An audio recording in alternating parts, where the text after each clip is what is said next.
Oh, yes. Welcome into the task force. I'm Dan Leach. We have got the incredible Dave Rieger, Flacco Stan himself.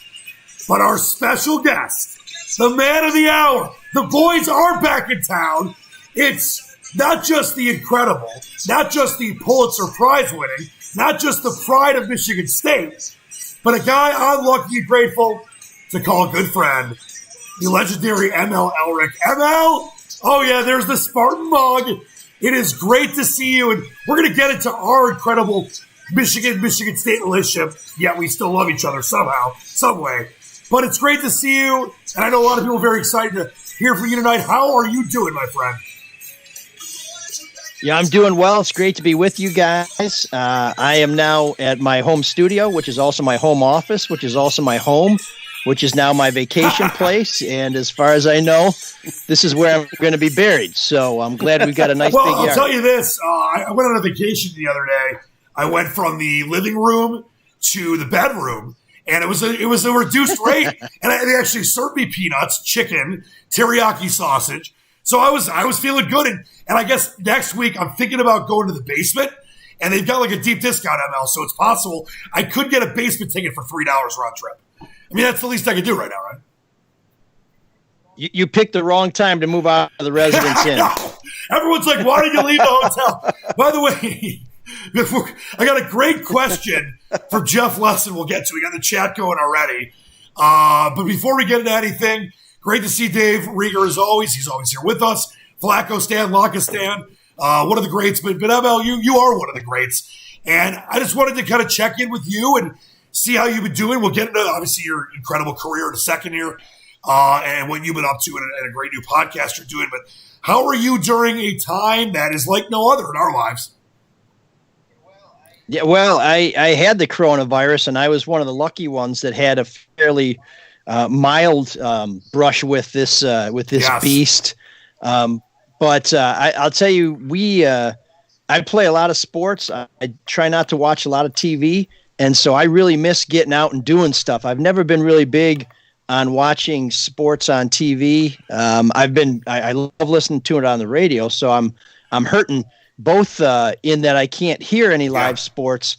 I can't attend any live sporting events. And I guess I'm hurting three ways because I can't play any sports. We were supposed to start a volleyball league at the City Fieldhouse. It'll be the first time I played volleyball since I moved home from Chicago. I was really looking forward to it. And at the last minute, they said, don't come out. And then a day or two later, they shut down the whole state. So it's been hard, but I am home with my family, and that's been a very good thing. And so I would say, as much as I don't like where we are right now, I consider myself to be extremely, extremely lucky. And listen, I'm glad you brought that up. I don't know if you wanted me to, but I'm glad you are through that. And we've obviously known people in our business, people in our lives. I sadly had a friend, a very good friend of mine, ML, and Dave knows about this.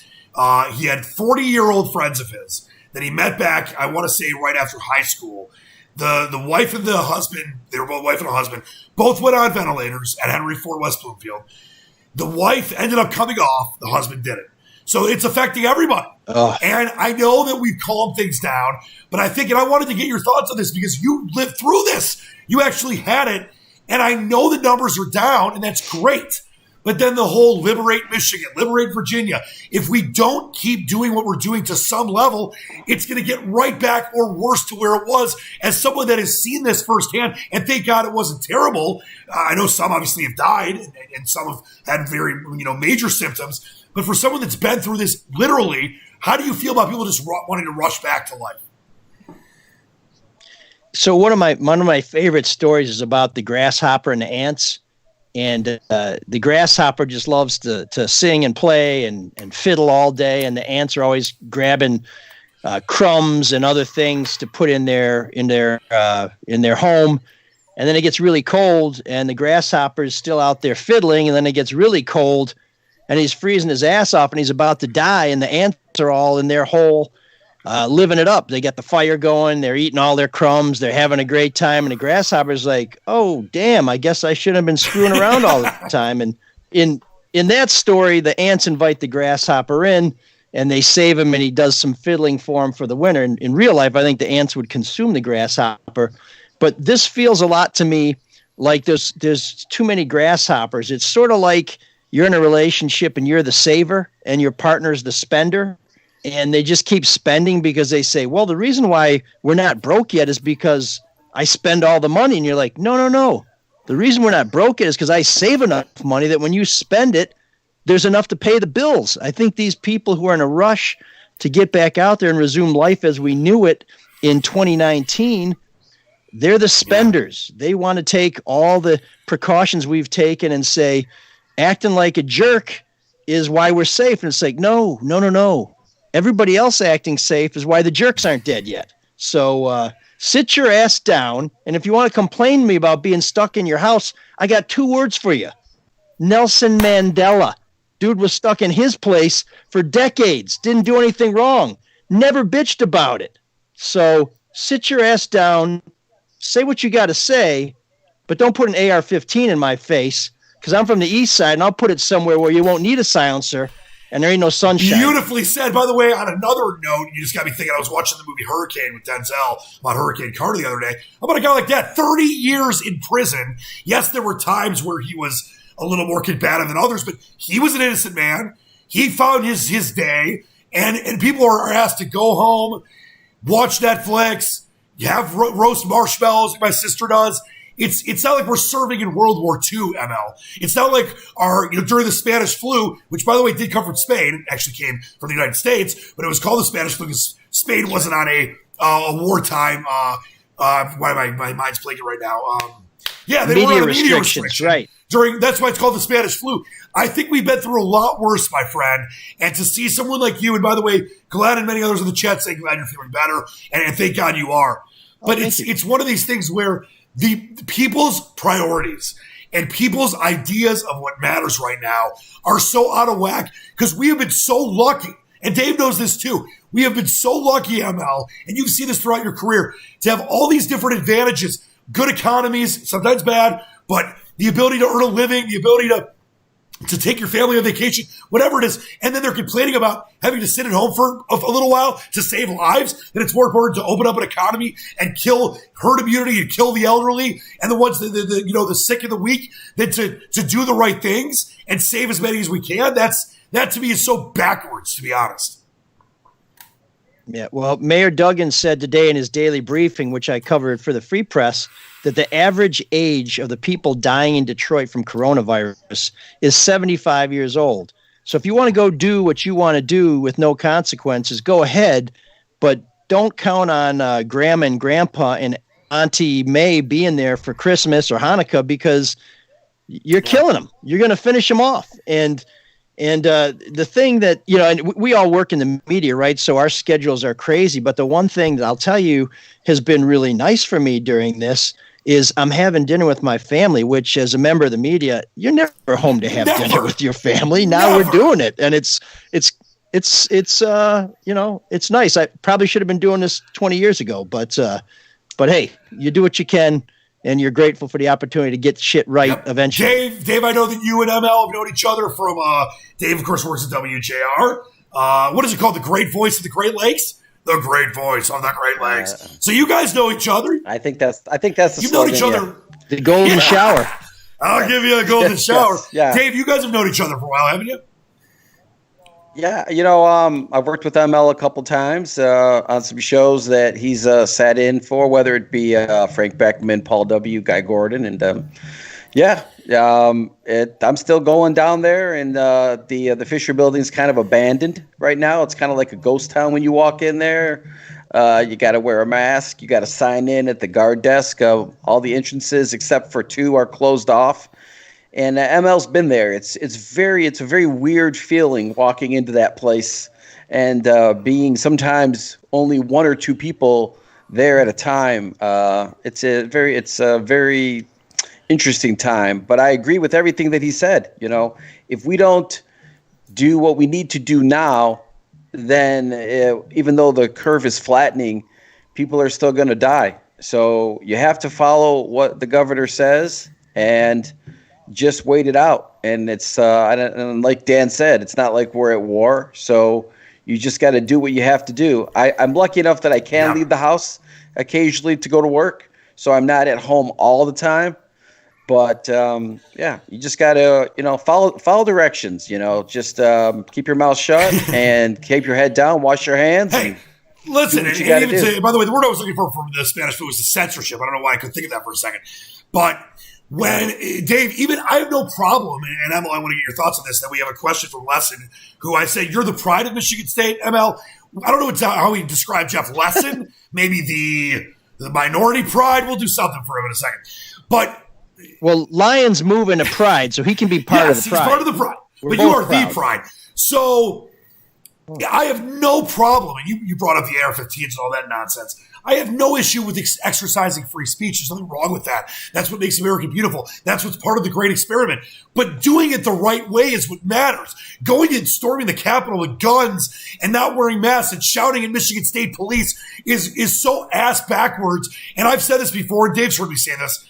I am so proud, as I know you are, ML. You got the letter M in your name. You're, Michigander through and through.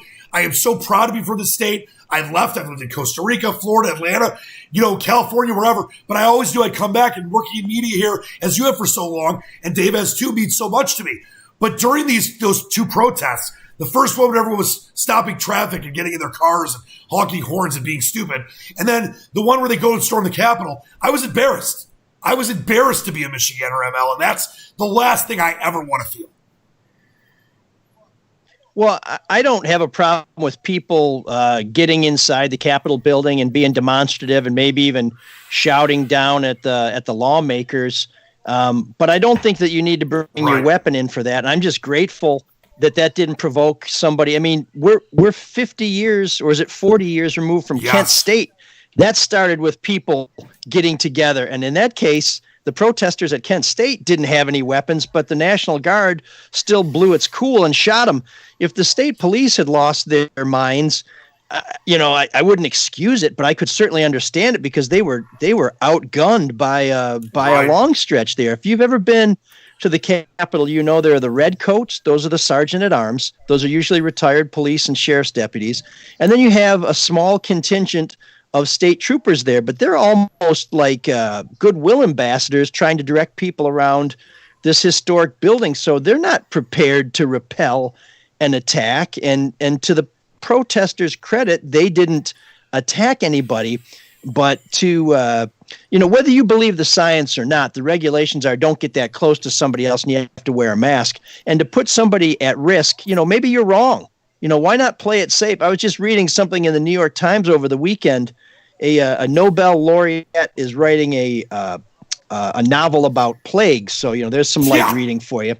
But he read all these plague novels going back to the 1600s. And he said, every one of these stories is the same. First of all, the government doesn't know what to do. Second of all, they deny things. Third of all, and this is the most important thing, is the people who are the most afraid lived the longest, because I think it's not so much that they were afraid, it's that they were cautious. And on my podcast, ML's Soul of Detroit, when we first started talking about this, one of my partners said, is the media overblowing this? And I said, well, I'm not sure yet, but I think we should probably talk about it and pay some attention to it until we know what we're dealing with, because I would hate not to take it seriously. There's a fella I know who golfs a lot who didn't take it seriously, and it's cost people their lives. It definitely has. By the way, I want to get into ML Soul Detroit. You're doing a hell of a job with that in a second, but we do have a question from Noble Golf expert Jeff Lesson. He wants me to ask Meadowlark, I don't know why he's calling you Meadowlark Lemon, how you feel about Republican golfers using golf carts.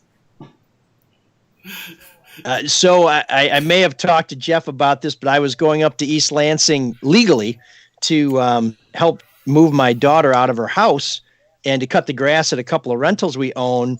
And I saw people using carts on a golf course just off of I-96 as I was heading west. It was to my right, so I'm not sure which one that is. But I was outraged because, first of all, people bitched and they said, let us get back to golfing. Let us get back to golfing. We don't need carts. And like the very first day they can golf, they're using carts. This is why the governor is so reluctant to loosen up these restrictions, because there are people who are just going to say, oh, well, I'm just going to do whatever the hell I want now. I mean, it's like, listen, folks, if you ask somebody to borrow $1, don't come back to them and say, "Where's the 20?" You say, "No, you asked for $1." It's like, "Yeah, but I really need 21 bucks." You can kiss my ass. I'm not getting That's the some buck. fuzzy math. Well, listen, Dave can speak to this. We love golf, and our good friend, of course, Jeff Lesson, is his livelihood. Dave and I went with my father and our good friend on Sunday, and we had push carts, and we stayed far away from each other. And I'll tell you this, it was tough. It was worth it. It was good exercise, but we did what we were supposed to do. I can tell you this right now. And you mentioned about the people the first day are using carts. If people don't take that safely, and I get why the governor wants to keep things, golf is great. Landscape is great, but we've got to be safe. Think about there's going to be so many millions of people around this country that go in golf that don't stay far apart, that don't wash their hands, that don't practice safe physical distancing. And it's going to go right back to where we were, and it'll be shut down again. So it's like, do the things that make sense, that are common sense to keep people safe, and you can have the golf. You can have whatever else you need. I know in Italy, they finally opened up parks again, but they've kept their numbers down because they were safe about it. What makes it so tough, ML, for people just to say, okay, listen, we have things that have been taken away. We've got to keep people safe. We can get these things back if we do them the right way. But then the first day, they do them the wrong way. I just don't understand. Well, I think we have a just the tip society, and I think we're just going to have to keep our pants on for a little while. If you think about it, we're pretty lucky, because if we were in any other country where the government has more power, and where the people, if they don't listen to the government, there are prices to pay that we don't get. It could be a lot worse. Do you know in is. India, and ML, I'm sure you know this too, in India, they shut the country down and didn't let people get food. There were some people that were walking 100 miles back to their village. They had no ability. There was no grocery stores open. There was no ability to go to CVS. So yeah, we have it a lot. That's my whole point about, think about our grandparents. Think about our great-grandparents in trenches in World War I. Obviously, the greatest generation of World War II. This is obviously a very tough time, but it's nothing compared to that. And people are bitching and moaning about golfing. Yeah, I'd love to be able to golf whenever I could. And I was able to walking with a push cart. And then our cart broke, and it was hell for a minute. But it was worth it. And it was the safe way to do it. So it's just not that crazy. Emma, I want to talk. It's not that crazy to ask for people to have a little restraint. I want to talk to you about the Soul of Detroit, your great podcast. Also, I know a lot of people have asked me before we had you on tonight getting ready for the show about leaving Fox 2. We'll get into that in a minute. But let everyone know about this great podcast you're doing, ML Soul Detroit. I know you mentioned you had the mayor, Mike Duggan, on earlier today. It's something that I think is a great way for you, as I'm trying to do with this show at home, connect with people that care about what you have to say. Sure. And let me just tell you, if we ever get golfing together, you'll find out that we're going to still be far apart just because of the way I spray that ball. So we'll be social distancing. Yes, no matter Walmart what. joke. Your ball's here, mine's there. There's a Walmart between them. So that's fine. Yeah. Yeah, no, it's pretty desperate out there. But we did not have the mayor on the podcast today. I covered the daily briefings the mayor does for the Free Press. But we did have a great guest on yesterday, and the show just posted today. You can watch it on Facebook. But we had the woman who does the sign language for the mayor and for the governor, the blonde woman, yes, who nice. You see on TV. She does talk, and she had some pretty interesting stories. But this show is kind of one of the reasons why I'm not at Fox anymore. We conceived of it more than a year ago with Drew Lane, who I think people probably know from Drew and Mike. And getting anything through Fox is quite the process. So people, maybe that's why I don't mind the executive orders, because I've worked under a very restrictive regime before. But the station approved it. Then we got a new general manager, and he, let's just say, disapproved it. But the idea is we're going to tell stories about Detroit, and more importantly, we're going to tell stories behind the stories. We're going to tell you the inside stories. We're going to tell you what we couldn't get on TV, what we couldn't put in the paper, how we did things, the things you might be curious about, like when you're sitting in a car for 12 hours waiting for a state senator to come out. Do you piss in a pickle jar, or do you try and sneak away, or do you wear Depends like that astronaut who wanted to go get that other astronaut? Yeah. You know, and so it's about demystifying things, and it's about having some fun and telling stories. And we also have some have some good new wave music for anybody who came of age in the 80s and early 90s. And then Sean Windsor of the Detroit Free Press, great sports writer. He usually joins us for a great debate where we'll kick around a topic. It may be sports related, it may not be sports related, but it's nonpartisan. The goal is just to be interesting and to give people an opportunity to find out how this crazy media business works and to give us some feedback. And it's meant to be interactive as much as you can, but it's just reaching out to people in a different way. Brilliant. Please listen to that podcast. And of course, they can get you on Twitter. I have it listed on your little Chiron here, this little home studio, at Elrick on Twitter. We got a shout out from my nephew, by the way. He's watching. That's nice. And also earlier today, before we got started, our good friend Huel Perkins called me, ML, and wanted to send a lot of love to you and to this show tonight, but also what you're doing. And talk about a newsman. I know there were some issues when you mentioned leaving Fox 2, but I know Huel definitely wasn't one of them. He's one of the greats in the business. Now, Huel is terrific, and there was some talk that he was going to retire, which he's certainly earned the right to do that. But I think they convinced him to stay because 2020 was going to be a very historic year just in terms of the national elections. But when you think about how many people are getting their news from TV now, and when you think about trusted voices, Huel Perkins is one of those. And I have a ton of respect for Devin Skillian, too, who I had the pleasure to work with. But these are people who aren't just very good at reading the news. They're very thoughtful. They're very involved people. So they can give you a perspective and they can ask the kind of questions that get us information that we all deserve. So when I sit here and say the boat's headed towards the falls, who do I want at the wheel?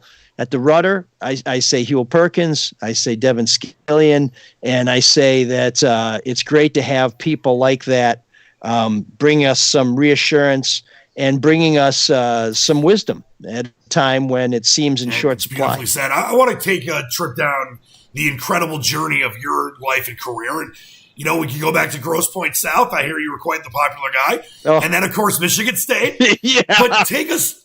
That you may need to check your facts. I do my research. I got yearbooks. Dave knows. I got piles of notes. I'm like you. I have one at Pulitzer, which we'll get to too. But take us through that journey. You go back to Grosse Pointe South to Michigan State, journalism degree, and then obviously you take off, and we'll get to what you did with the Kwame Kilpatrick stuff, where you did win the highest prize, the Pulitzer. But what got you interested in media, and how was that experience for you starting back when you were a youngster? Sure. Well, I've often said that being an unpopular dick in high school was the best training you could possibly get to be an investigative reporter. Because by the time you're 18, you're used to going into rooms where people are like, "Oh, what's this guy doing here?" It makes it tough at prom, but what the hell? It's a living. But I started my own newspaper in the 5th grade because I wanted to be a writer, but I didn't have any ideas. So I figured I would tell other people's stories. And at some point I kind of lost my way and figured I would end up going to law school. But my junior year of high school, I realized I was bitching a lot about the student paper. And I'm one of these people who would rather try than cry. So I talked my way onto the paper for my senior year. And just loved it. It was terrific. And so I went to Michigan State and studied journalism. Got into a little trouble there before I graduated and ended up having to start my own paper again. Were you burning couches? And ever since trouble? Were you burning couches? No, I had written a column about the Greek system that people didn't really like, and so that created quite a bit of controversy on campus. And then there were a couple other things I wrote that got people worked up. And so by the time it was an opportunity to run for editor-in-chief, the staff voted for me almost unanimously, but the board of directors, who were the adults in the room, unanimously elected the current editor-in-chief's boyfriend. So that's I've been familiar with politics for a long time. Cannery. And then, of course, you get to the free press, and maybe there's some, I think pretty much everyone in our business knows this, but there maybe are some younger people. Like I mentioned, my nephew over the O is watching. He said the brownies are good. They made some brownies. He said Boo State, by the way. This is full disclosure. What's in those brownies? Are those Ann Arbor Diag brownies. Listen, my brother-in-law, Scott, big machine guy, there could be some secret treats in there, you never know. But you No, not for your nephew. No, just for the adults. For him and my sister, they needed to put up with me and my nephew. But just tell him to stay away from the Naked Mile. Hey, speaking of the Naked Mile, I was in the edition of the Michigan Daily. My mom will never let me live this down. So I ran the Naked Mile many years. And for whatever reason, I just decided to go on one. I can't remember where we were. We were on the steps of some building in the off of State Street. And yes, they took a picture of us. We were all naked, and I was on the cover. Great. My mom was so mad. What famous football or basketball player are you hanging out with? There was because every Michigan story that you have has a famous basketball or they're all true. Gold, Drew Henson, Charles Woodson with the Rose. All those are true. Don't worry, we'll get to the Michigan State stuff soon. But I just want to know, was it cold? It was very cold. There was shrinkage. That's for there was some Seinfeld shrinkage. That's your story. Hey, listen, I have my hands covering myself. But you helped break the Kwame Kilpatrick story, and you won a Pulitzer for it, which I can't say I can never say how impressive that is because it's incredible. B, it was such an important story. What was that experience like for you? Speaking of, peeing in pickle jars and all that kind of stuff, there must have been a lot of sleepless nights and a lot of, obviously, 24, 48-hour days covering that story. What was that like? Because, like I said, winning a Pulitzer is amazing, but that was very important journalism, Emma, you were a huge part of.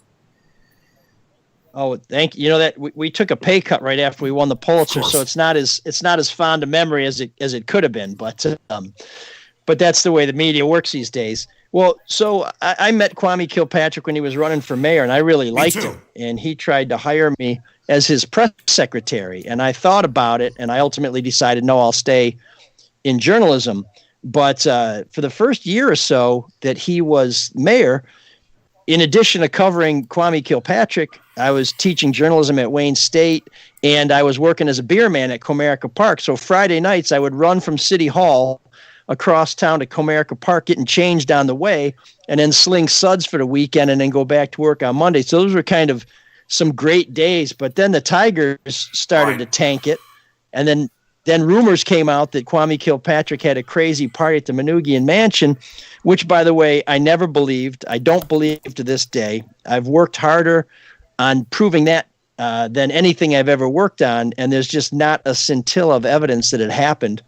But along the way, my partner Jim Schaefer and I uncovered all kinds of other wrongdoing by Kilpatrick and his crew. And I should say the first person to really catch on to Kilpatrick being a rat was Darcy McConnell, who at the time was working at the Detroit News. She was really the first person to get a sense of what his true character was. And so she really should get all the credit for being a beacon at a time when the rest of us were like, well, let's give him a chance to see where he's going with this. But by the time Jim and I were done, we had proven that he had done every single thing he was accused of except the Manoogian Mansion party. And it was difficult. After Kilpatrick surprised everybody and was reelected in 2005, the Free Press had wanted to reassign me to another team, and because they were sure Kilpatrick would lose, and I said, well, if he wins, can I go back to City Hall? They didn't really like that idea, but they were willing to appease me and say that I could. Well, Kilpatrick wins. They said, well, we really don't want you to go back to City Hall. So I had to quit the Free Press. And I took a job at Channel 4, who said they really wanted to cover Kwame Kilpatrick. And so I did a couple investigations into Kilpatrick and some other people while I was at Channel 4. The mayor sent a team over to the general manager's office to try and back him down. Unfortunately, he succeeded. And no one told me this, but I eventually figured out that Channel 4 had sold me out to the mayor. So then I had to find another job after a little while. I went back to the Free Press. They were still sticking with their Kilpatrick's learned his lesson thing. And I said, I don't think he's learned his lesson. I just think he's being a lot more careful. But they were going to have me do something else. So I said, okay. But then the whistleblower trial happened. Where a former mayoral bodyguard and the head of internal affairs were fired by Kilpatrick or forced out of their jobs. They sued, they won, and eventually Jim and I got some text messages. Now, what people don't know is that we almost won the Pulitzer Prize in 2005. We finished 4th. But we got text messages in 2008, reported on what was in the text messages that showed that he was lying about an affair with his chief of staff and that he was lying when he said he didn't fire the head of internal affairs. In fact, the text messages said, boy, I'm really glad we fired Gary Brown, who was the head of internal affairs. So it's pretty tough to deny that. But we also used the text messages and some other reporting to uncover widespread corruption in City Hall, which eventually the feds brought a racketeering case against Kilpatrick based in quite extensive degree to our reporting. Kilpatrick was prosecuted, was found guilty, and now he's doing a lot of time. He's about 5 years into a 28-year stretch in Club Fed. I got to tell you, it's like, journalism, and obviously I'm more on the sports side, and you love sports, but what you do is I look at it as, for what I do, I'm a conduit from, the athletes or the managers, the coaches, to the fans. You're a conduit for the public. I mean, the public trust is what journalism is all about. And to be able to, I know some will say, oh, yeah, what's it like to take down a mayor?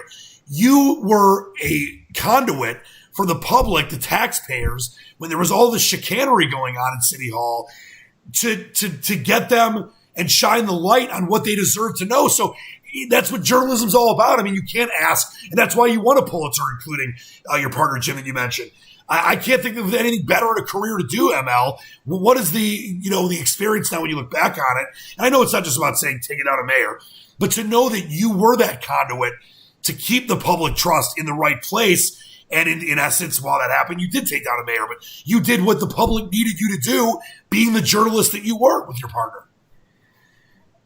Well, I think one thing people don't understand, and I can appreciate why they don't understand it, but they're like, why did you, how did you get Kilpatrick? Why did you dig into him so much? What people don't understand is that when I was a town reporter at the Concord Monitor in Concord, New Hampshire, I worked just as hard to expose corruption in a town of 1,200 people. Basically, every mayor and every politician I've ever covered, we've scrutinized them just as closely as we scrutinized Kwame Kilpatrick.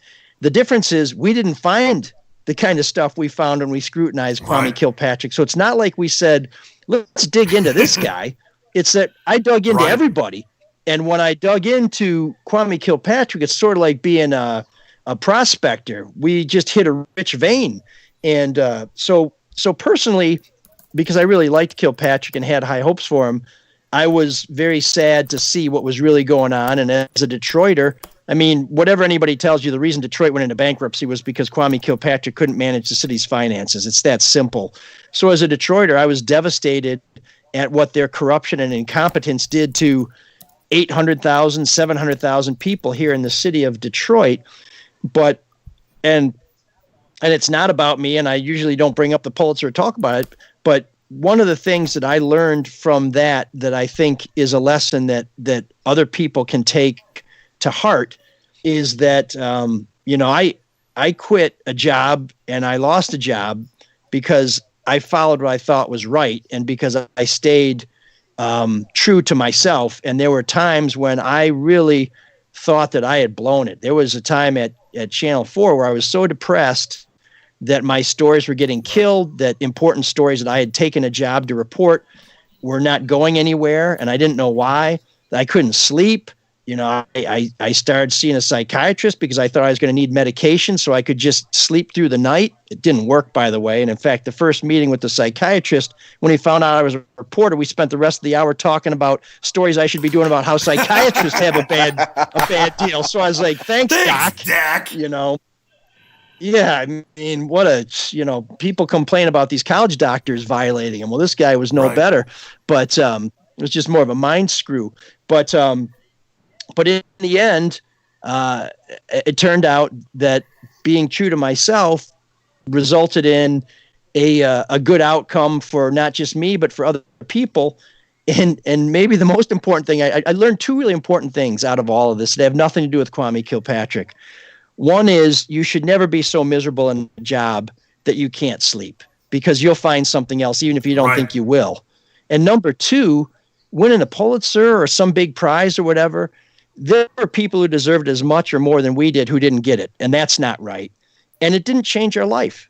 You know, the real blessing of the Pulitzer is once you win it, you're like, oh, okay, I guess we keep working. So to demystify it and to realize that it's the work and the relationships that you build and the teamwork and the time with your colleagues and pursuing a cause, whether it's a story or a project or coaching a team that means something to you, that's the prize. And whether some stuck-up dicks in New York want to give you a piece of crystal or not, that really doesn't matter. And I think the gift of the Pulitzer is realizing that even if we hadn't won it, the work was worth it.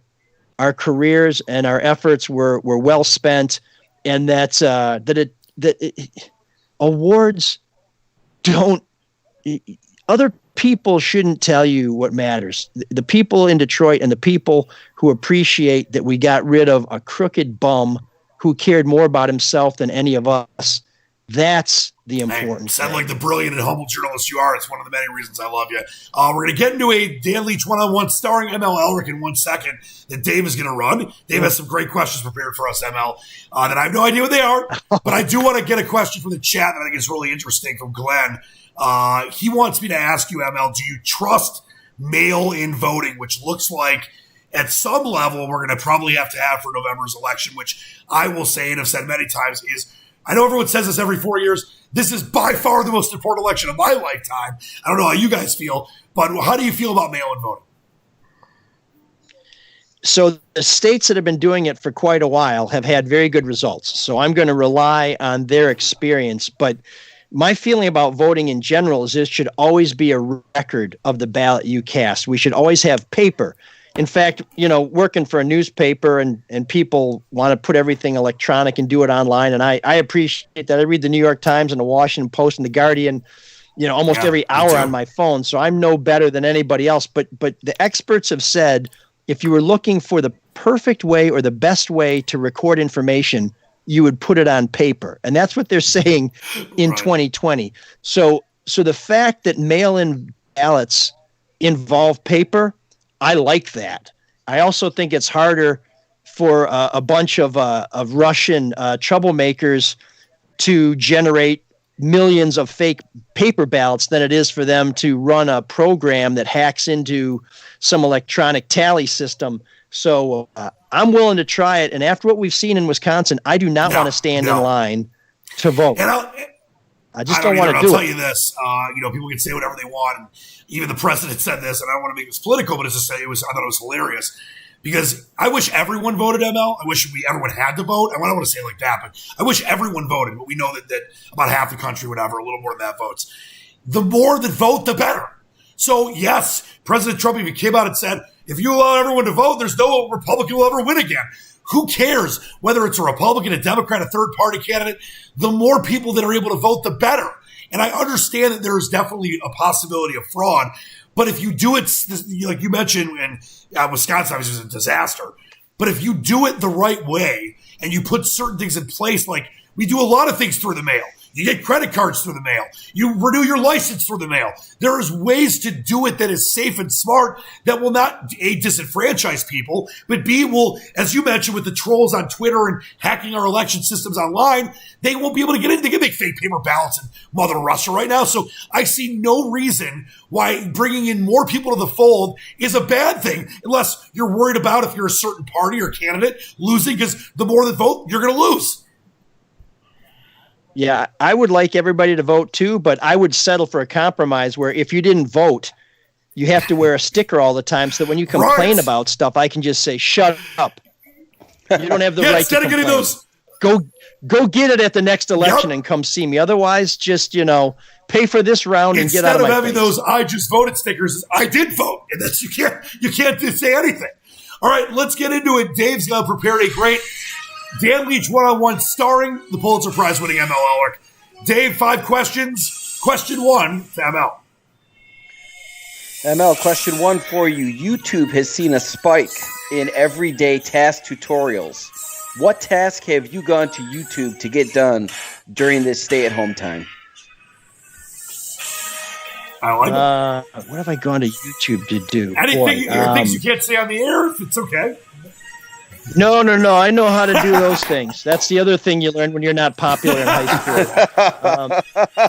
I know I went on there to figure out how to make something work on a computer, but I don't remember what it was. But I usually go onto YouTube to figure out how to fix things. I'll run, how do I reset the oil change gauge on my car. That's probably the most recent thing. Oh no, I think it was how to replace the windshield wipers on the 2014 Ford C-Max, but I did that before the pandemic, and it's very complicated. I can by imagine. the way. It's funny for me, and I'm terrible. I mean, like I'm good with technology, but terrible with cars, that kind of stuff. So I have done the oil thing before, but I recently broke my phone because I dropped it, and I went on to figure out how to fix it, like tutorials on that. But my sister, we've been doing these every now and then, these safe socially distanced fires. They have a fire pit at my sister's house.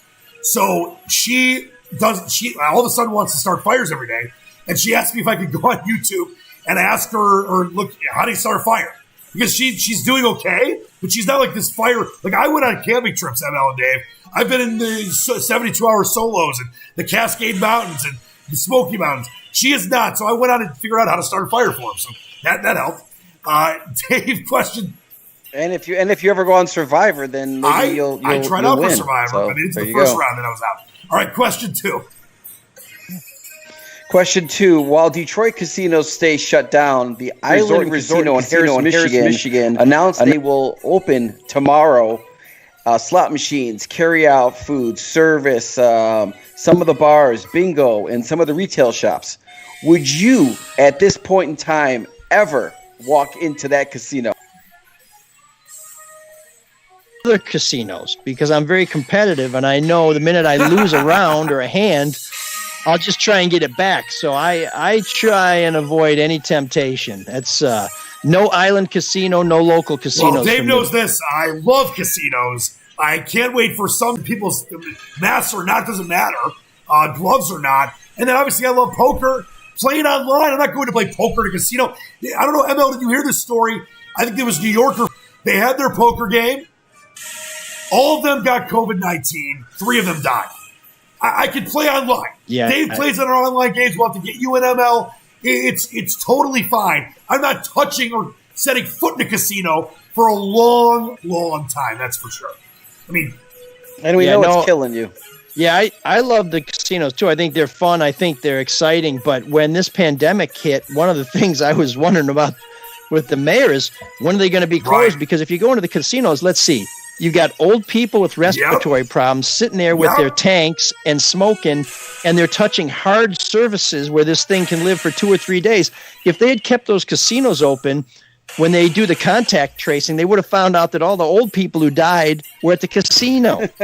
Just insane. All right. By the way, Glenn responded and said, I believe everyone should vote, but it should have an ID to vote. And there's a way.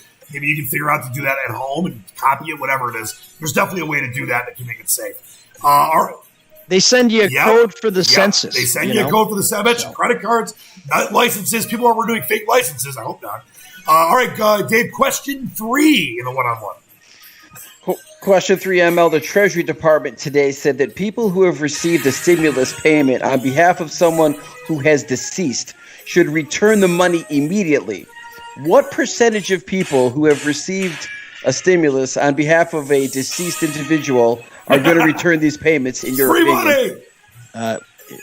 Can we go less than 0%? Hey, that guy that got, what was it, the $1 million in his bank account, he returned the money. Well, you probably figure it's going to be easier to catch you for $1 million. You know, I've always believed in stealing big rather than stealing little. But if you got 1 million people stealing $1,200, they're never going to catch them. Hell, they're barely catching the corporations who are taking all the PPP money they're not entitled to. We can do a whole show on that. Yeah, for me, I think that it's going to be somewhere around 0. But when I was watching a story on, I think it was 60 Minutes, about the farms and how people have created these farm corporations to get like aunts and uncles and cousins and third, removed ex-fiancés, $250,000 for all the farms. I mean, it's crazy what's going on right now. Dave, I would say probably less than 0. Question 4.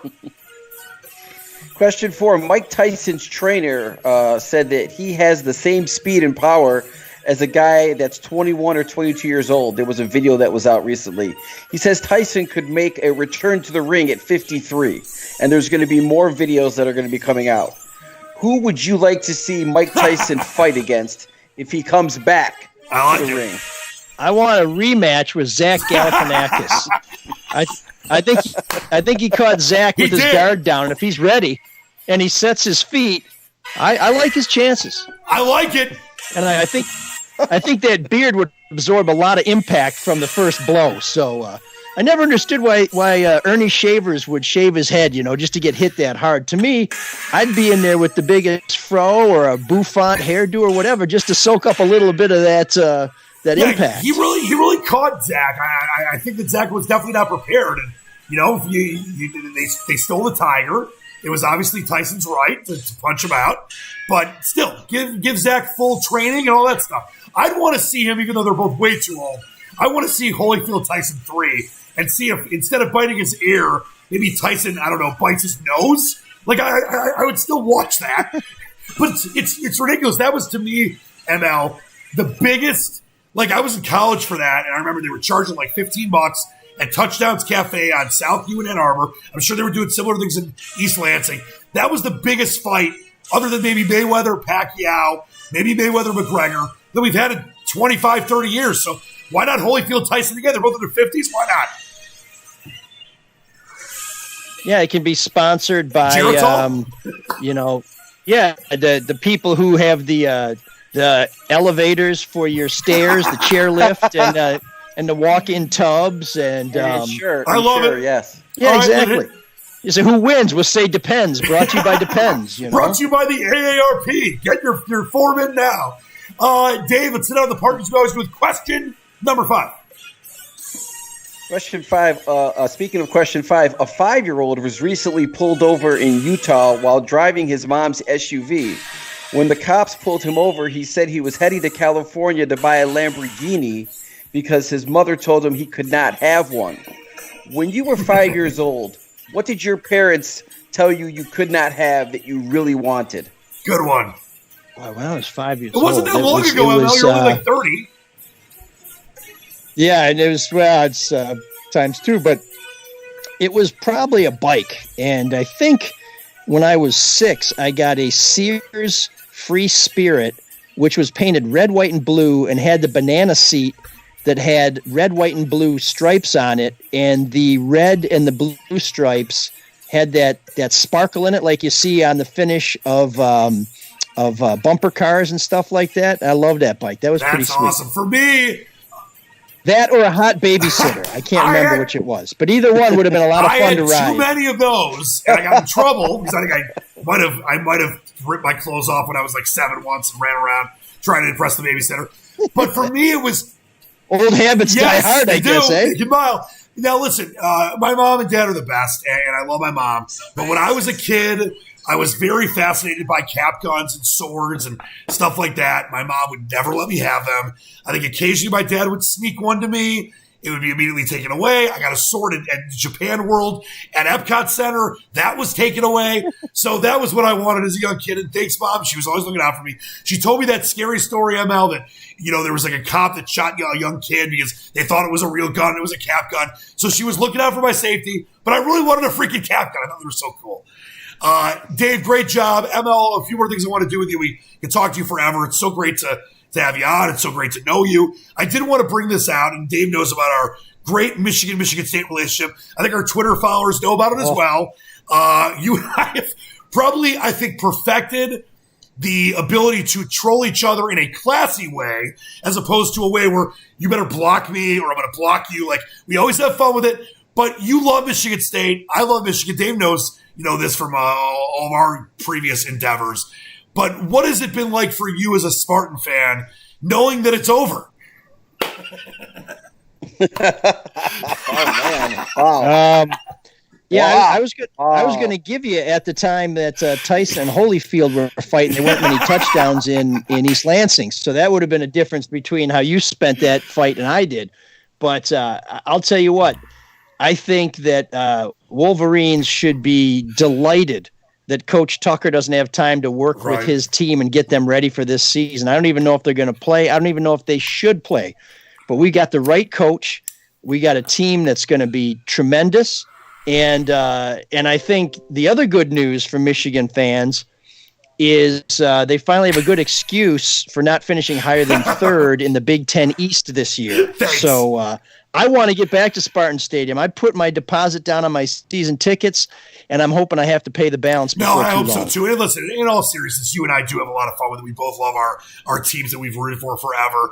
And I think that it's a great way, to at least show some people that maybe follow us on Twitter or whatever, that it doesn't have to always be about being the sickness and name calling and making it personal and getting racist. We have fun with each other, and you've had great success, and my team not so much. I mean, yes, we haven't, neither of us have won titles recently, but you've been to the playoff and you've won the Rose Bowl, and we can't, as you mentioned, finish better than third. But what do you think about football? Obviously, I hope I'm wrong.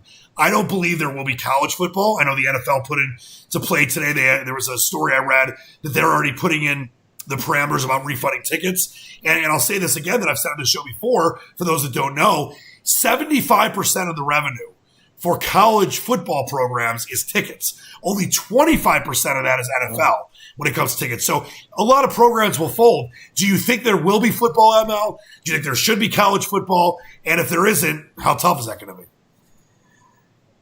Well, it's going to be really tough on Michigan State because you have a whole new coaching staff who hasn't even worked out with the team. They're putting in a whole new system. I think teams like the Wolverines and teams that have long-established coaching staffs and systems, they're going to be the beneficiary if they restart. But all of this stuff is contingent. There's a couple issues here. One of them is, can everybody be safe? Because there's no social distancing in football. This is an up-close, in-your-face game where you're breathing in the other guy's face on every snap. So, linemen alone are not going to be safe under current circumstances. But I can see them doing a partial season. I can see them, in Spartan Stadium, if Mark D'Antonio, who I was an admirer of, had come back, there would have been no problem being 6 feet apart from the next fan, because I think it was like the Dave Brandon days, it was going to be very, very sparse in there. But I think beyond the revenue from tickets, these teams have the networks now, and the Big Ten network generates a ton of revenue. And if they don't have any content, that's going to be a problem, because I think we're all getting sick of reruns. In fact, I don't watch the replays, but I would love to see them play again. I want them to do it in a safe way. But what we're seeing in the city of Detroit, and what I think we're going to see in other places, is there are testing machines out there that have some reliability to them, that if everybody is tested before they get on the field, you might be able to play the games. But spring practice, we should be doing that right now. I mean, if these guys get out there, they're going to be in danger of getting hurt, which for the pros, they get paid, they have insurance, that's fine. But I would hate to see a college kid, tear a knee, rupture a tendon just because he hasn't been properly conditioned, because now you're taking away his potential to make a living. And I think we can't treat those kids as commodities. The pros, they know what the deal is. They're being paid. It's part of the risk. It's when you get on the ride, you sign your, consequences away. But for the college kids, I think we have to be really, really careful, because while I don't think they should be paid, because I think what they're given as a student athlete is a tremendous benefit, we can't risk them getting a lifelong injury just because they haven't stretched. Yeah, no, you're right. And I hope I'm wrong, but I don't see it happening. And maybe there is, as you mentioned, I hope there's a condensed season. Maybe the NFL gets their plans in place. Maybe the NFL plays on Saturdays. We'll see. And Dave, I know would kill me. He's wearing his Broncos hat. He's a big Broncos slap. But I just worry that there's some programs, whether it's San Jose State or, Boston College, whoever it is, that if they don't, think about some of the smaller schools that will play the Michigan States, or the Michigan's paid $1 million to lose, even though App State beat us, I'll admit it. But those programs could fold. And I want football like you and Dave more than anything, but it's like reopening the country. You've got to do it the right way. If you do you really want the Lions more than anything, Dan? Hey, man, Patricia coming on the show soon. Okay. But it's one of those things where can't wait for that one to not have it. But if you don't do it the right way, and you start it and then have to go back to the Rudy Gobert moment where the sports world stood still, that's a mess, ML, and you can't do that. There have been enough nights when I've been at the bar and I've said, you know what, I can either take my chance and go home or I can go sleep in the parking lot. And on the nights when I've been really smart, I've slept in the parking lot because you just don't want to take that chance. And my biggest concern really for these sports is not San Jose State losing their football team, but it's the Michigan State women's crew team being disbanded, or the lacrosse team or somebody. Yeah, because these big revenue sports, baseball could be the first to go.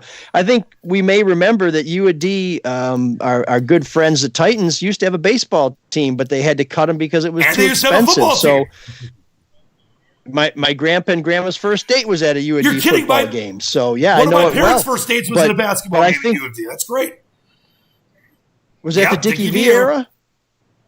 Okay, well, everybody was feeling love then, but yeah, I think there's a real problem there. But it's up to the universities to figure out how to make that work. We can't wager the kids' health on saving the fencing team. Well, we'll see. The NFL schedule gets released tomorrow. Yep, schedule release. All right, I got some rapid fire here. We're going to call this Mackin with ML. I like to always do a little alliteration. All right, first one for you. If you could, you're obviously a well-respected, highfalutin, Pulitzer Prize-winning, humble journalist, but if you could, let's say right now, put in a request to talk to anyone that's alive, they would answer all your questions, they wouldn't give you nonsense hyperbole, and, dodge your answers, who would that person be? Oh, man. That's why it's back in with ML.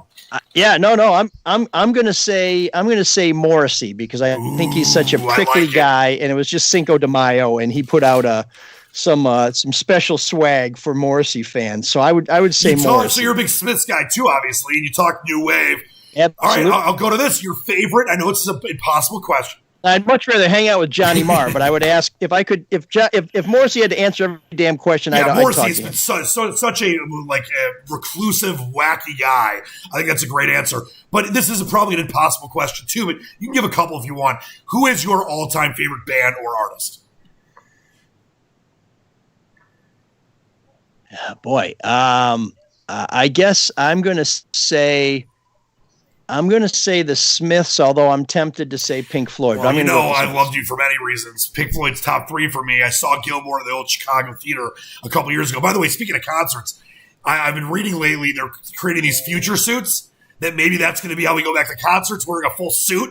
Like, can you imagine? When's the next time we go? My dad and I have Roger Waters tickets for LCA in July. That ain't happening.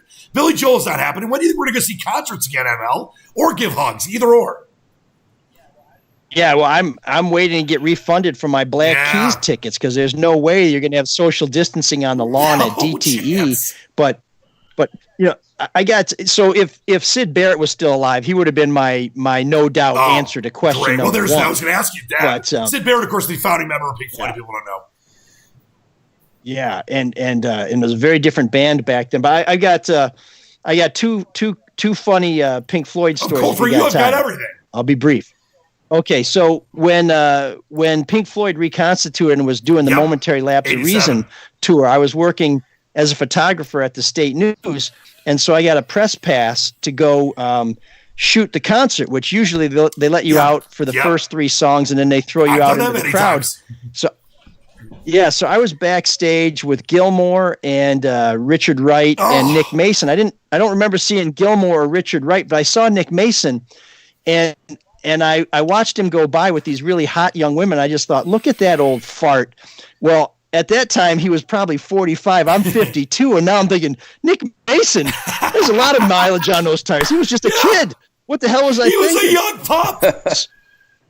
Just a babe. So the other one is my daughter. My daughters were part of a Detroit theater group. And Roger Waters, when he was touring for The Wall about 10 years ago, would call local theater groups to come out and sing the children's part of Another Brick in the Wall. And my daughter was part of that, so I got to be backstage. We got to see Roger Waters. He met all the kids. We got to be there for the sound check and the rehearsal and for that part of the performance.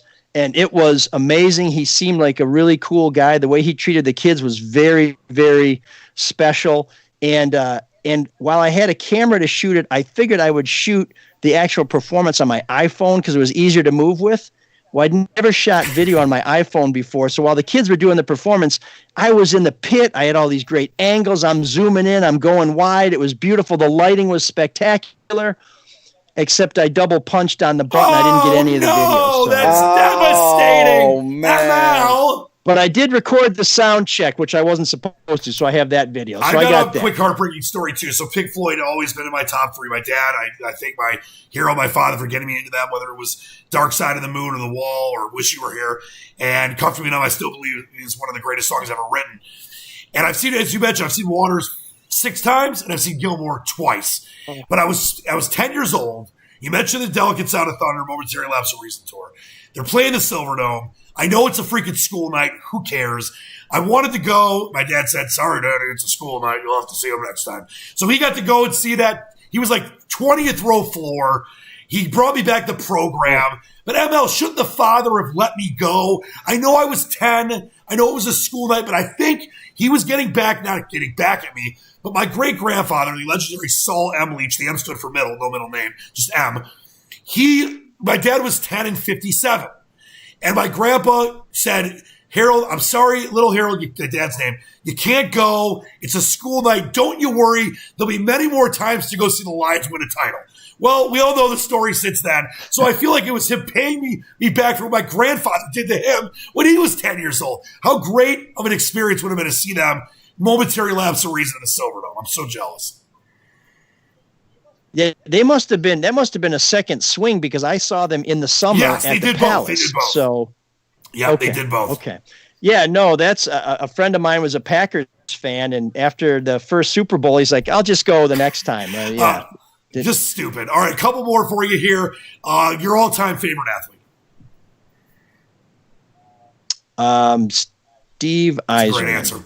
Now, do you mean athlete who I have some context with? Because otherwise I might say Hank Greenberg, but I will say living athlete who I felt like I grew up with has got to be Steve Eiserman. Tell the Hank Greenberg story, by the way. Being a Jew myself, our Jewish Sports Hall of Fame pamphlet, very thin. Hank Greenberg takes up about 5 pages of that.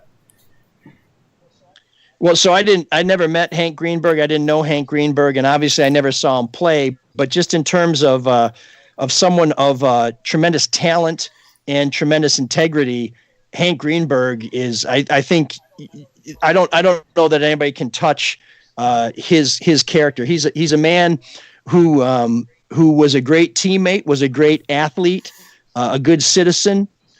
He served in World War II. In the middle of his career, came back and still mashed like Ruth. And when it was time to sit out for religious reasons, he did it. And at that time, I think you'd take a lot of heat now, but you talk about in the 30s and 40s, a Jewish guy who's going to skip a big game because he's observing his faith.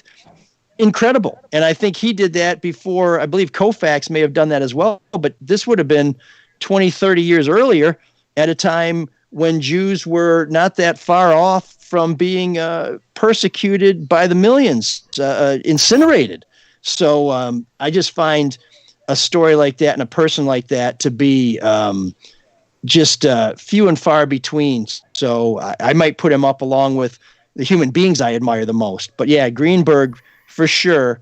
But Eiserman would be someone who I think I can relate to. Beautifully said about Hank Greenberg, and obviously to my people there, especially during World War II, and you mentioned he served. He means a lot to the Jewish people, not just here in Detroit, but all over the country. And then I know that this is where you can profess your Sparty love, if you need to. Your all-time favorite sports moment, that you were a part of, and we all know that you're always at Spartan Stadium. I don't know why. No, I'm just kidding. Your favorite sports moment you were a part of, and your favorite sports moment in general. Man, I got to tell you, sitting behind the goalpost when Carla Ellsworth stuffed that run up the middle against Stanford has got to count. Sure. But and then I was in the same corner of the end zone where Little Giants happened and a couple other, and where Keith Nickel made that catch against Wisconsin, and we were in Indianapolis when we turned back the Buckeyes. If you Wolverines want to know what Indianapolis is like, I've got some. I can give you a tour. No, I know that GPS joke. Your GPS doesn't work. You don't know how to get to Indy. Thanks. But I'll tell you, I think one of my two greatest sports moments would have to be I was not a very good hockey coach, and my daughters played for me. One time, my daughter went 5-hole on somebody and skated back to the bench from the far net with her fist in the air the whole time. I still get thrilled when I think about that. And the other time would be when my younger daughter, who, gosh, she couldn't have been more than 7 or 8 years old at the time, tried a wraparound, and I could see it developing. I'm like, I can't believe it. This kid's going to try a wraparound. She didn't sneak it in, but just to feel that unfold in front of me and watch it was an amazing thing. And I guess the third one was I took one of our squirt teams to Joe Louis to play in a friendly little tournament, and we were undermanned and we were getting stomped, and the kids came back from about 4 goals down. They ended up losing by a goal in the end, but just the way they felt about being there on the ice at the Joe, the way they felt looking up at all those red seats and seeing them in the locker room about how much they cared about that and how much they seemed to really savor that experience was, to me, that brought a lot of things home, because I've always felt that sports is something that should teach us about life, and that we should never teach people that sports is life. So those things were real special to me. And then one of my buddies scored the game-winning goal for one of our men's league championships. That was pretty amazing. But I think I've given you 4 stories. Maybe I should stop. I'll just say this, and it's beautifully said by you, because Dave knows this as well. And Dave, I'm going to give you a chance to give yours, because I know he's chopping at the bit for some Broncos memory, some stupid Broncos memory. But I think that you're so well said about what sports mean, and we've talked about this tonight. We've talked about this on the show. That sports obviously mean so much to us. We hope they come back, and they're so unifying. But when they do come back, whenever that is, when they're safe, it just will let us be that much more grateful for them, that much more appreciative. Not that you people like us three aren't, but there maybe are some out there that I know I've had some people lately. Oh, the Tigers suck, Red Wings suck. Doing shows on 97.1 hasn't been easy for a year or two because the teams are very bad. But don't forget the 10-year run for the Tigers. Michigan State fans, don't forget the Rose Bowl, the playoffs, kicking Michigan's ass. Trouble with the snap. Thanks.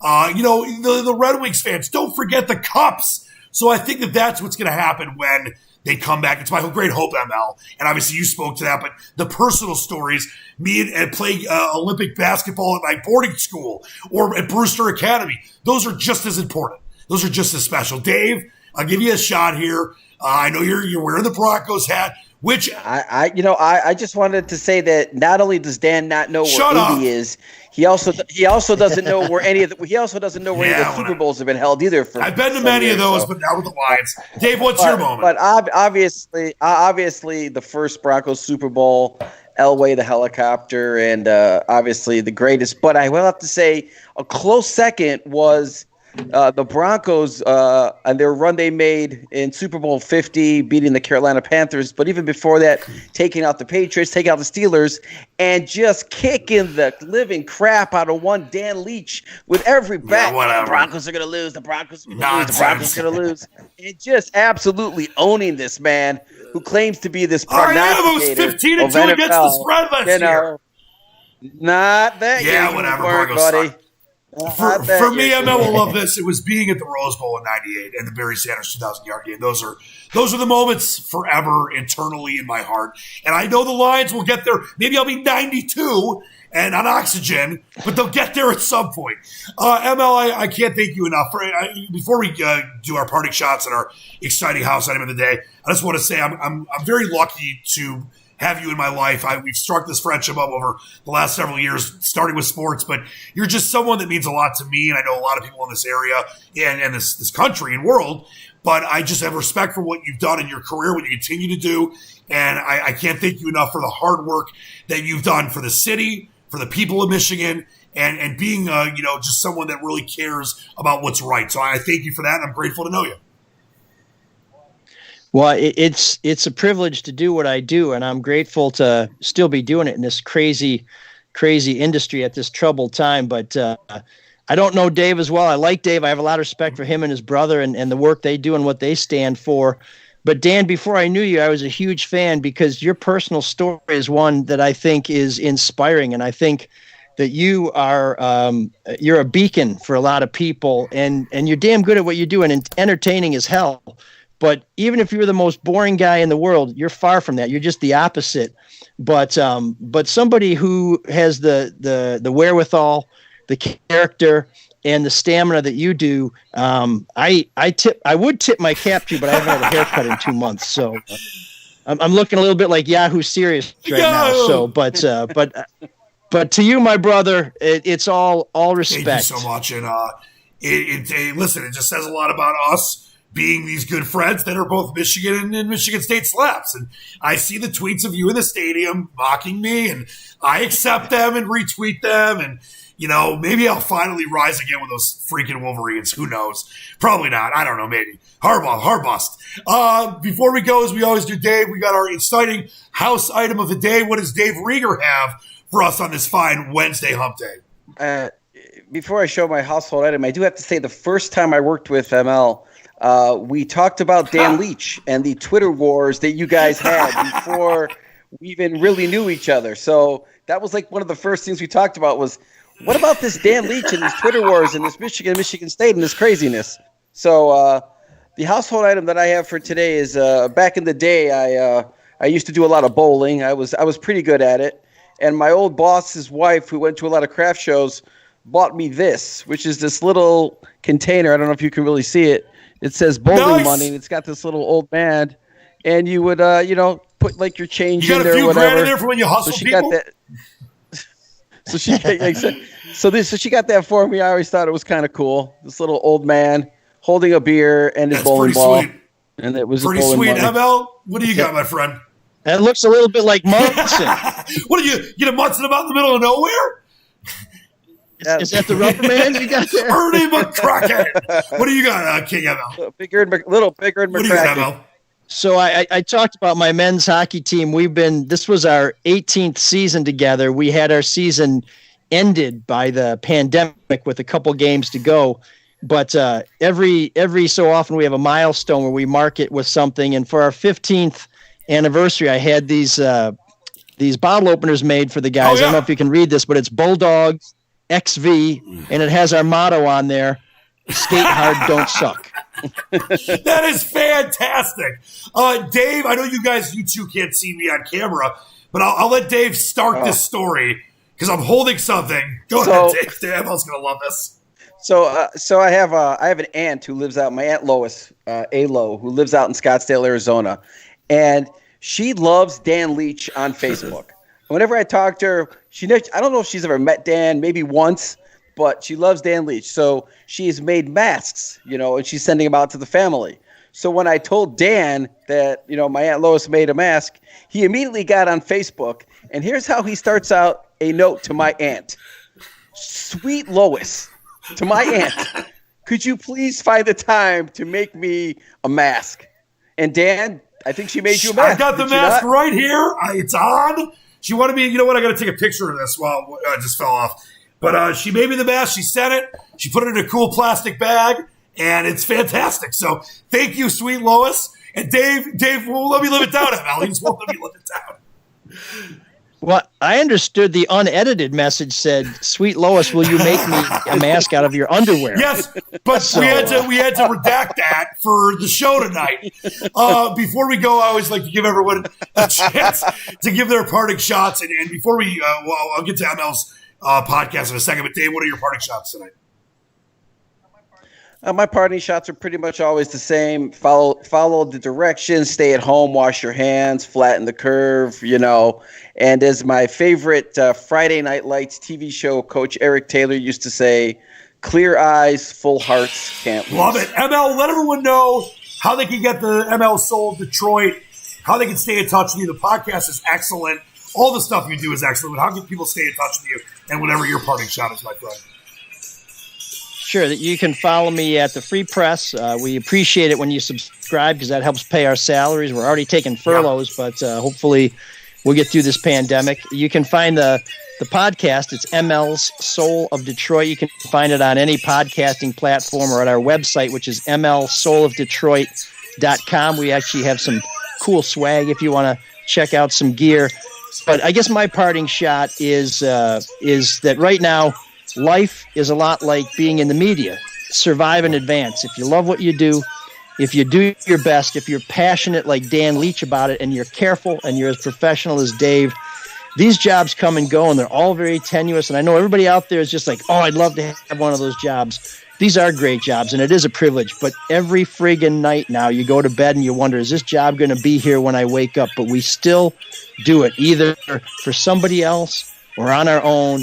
And I think if you're going to take any lessons from the media, it's that anything that you love is worth doing, and it's not easy, and it's not as fun as you may think it is, but it sure as hell beats doing something you don't care about for somebody else. As perfectly as you could have put it. I can't thank you enough for coming on. We'll have to do this again, and I'll tell you this. As soon as football comes back, whether it's at Spartan Stadium or Ann Arbor, I will take you to either place, and we'll share those moments together of Michigan winning by at least 3 or 4 touchdowns. No, let's plan on that. I love you, ML. Thank you so much for being on, Dave. You're the best as always. And for me, wash your hands, spread love, not hate. Be there for each other. Don't forget, people need you to reach out during this period of time. It's a social recession as much as an economic one. ML, thanks for all that you do and continue to do the incredible things you always have and always will. Appreciate you and love you like a brother. Dan, I'm going to give you the last word because usually Spartans like to jump in with about 11 seconds left and mess it up, but I'm not going to do that. You got the Indy trips. You got the college football playoff appearance. All I've got is 5 years of bupkis and anger at Harbaugh. Until next time, thanks to ML, Dave Rieger. I'm Dan Leach. It's for the Task Force. We love you. Peace. Octopussy.